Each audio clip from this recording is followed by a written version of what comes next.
I've heard trainers in the past that said, if I educate and train my clients on everything that they need to know, they will no longer have to be a client of mine, and I won't be able to pay my bills, make my quotas. I'll get fired because I'm not selling training packages, all this other stuff, which, by the way, I've never seen. I've never held back information or material from people, simply because the more I can educate, the more we can move into the next stage of their exercise routine, their nutrition routine, and their life, right? But talk a little bit about, if you've heard that from trainers in the past, and how, I mean, you know that that's not the case. Like, offer them everything that you possibly can, because that's what we're here as service providers and educators. So yeah, I'm going to grab my books. What cool. you talking? Yeah, so I think the two things that you have to really look at with that, and one of it's kind of bringing it back to what Casey was saying earlier. You know, you only have so many hours in a day, right? And whether you're a personal trainer, you're a hairdresser, you know, you're an accountant, whatever that looks like, you're limited by a lot of the time, like one-on-one interaction with an individual, right? And so I do believe that, you know, that there are people that almost, you know, a lot of trainers are viewed as therapists, right? And so whether they're helping somebody see results or not, they develop such a good relationship with somebody, but there's, you know, that 3% of people that will continue to train with that individual for the rest of their life. Yeah. Right. Yeah. Because they have the disposable income to do it, because that person, they really like being around that person, and they bring value to them at some level or another. But I've never met a like trainer in my life that was really, really, really true to being a trainer and helping people that didn't do that while also wanting that person to see phenomenal results, right? Because at the end of the day, I wouldn't feel good in myself if somebody came to me wanting to lose 100 pounds and I didn't help them lose 100 pounds in a year. Yes. Right. They came in, they said, this is my goal. This is my goal. Here's what I want to do. And then, yeah. Right. Yeah. I mean, yes, the client has to be responsible for themselves, but at the same time, as a professional, you should be providing them information that helps them navigate through the other 23 hours a day, 7 days a week that they're not with you. Because the reality of it is they're probably with you 3 to 4 days a week for an hour, right? And so the thing that like I love about health coaching is that a lot of it's done through text and through, you know, Zoom calls or FaceTime. And so it allows us anytime we want to connect with people wherever we are.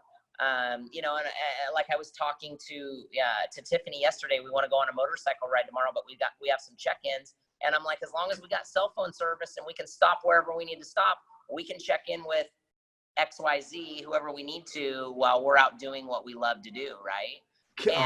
And I was going to mention this actually when you were talking about, you know, trading money for time or time for money, and you know, you mentioned like you only have, let's say a really successful trainer. I've watched trainers that work, you know, 10 and 13 hour days, and they make a great income, right? But they typically burn themselves out at some point. They're always afraid to take time off, and they're afraid to allow somebody else to train their client, you know, all of those types of things. And so, you know, one of the reasons that when I left big box gyms and opened ILF, that I focused on group fitness and group, you know, small group exercise, is that you're building a community that supports each other, and you can help 20, 30, 40 people at a time versus helping one person at a time. Yeah. And that relationship that you create is created at a level that's way different than that one-on-one interaction for an hour.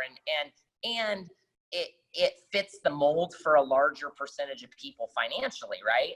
Well, when we look at health coaching, it's really the same thing, in that you're getting that individual involved in a community that sees people that are being successful, and their sharing of information and their connection and camaraderie towards each other fosters them staying involved, and you ultimately being able to help more people, right? Because they're going to then, you know, refer their friend or family member that can't come to ILF because they live in Montana, you know? Yep.